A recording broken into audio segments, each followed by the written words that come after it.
U Srbiji chvíľkovo je zveciak 140 kolektívnych centrів, ktorí ще starajú o ľudzoch. A zo spodručoch, kotri zagroženi previljivi, vyseljeni vkupno 31 897 graždanja.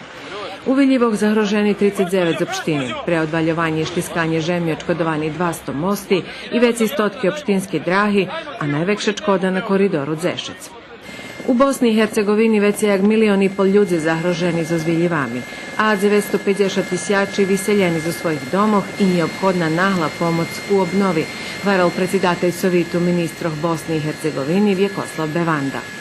U Horvatskej vodostoj riki Savi ostatnjih njoh opadnul za 2 meteri, a trebal bi opadnut za išće 40 centimetri, že bi bili prehlašeni porjadni miri od Viljivoh, a život u županji, kotra najčešće potrafena z Viljivami, že bi še vracal do normali.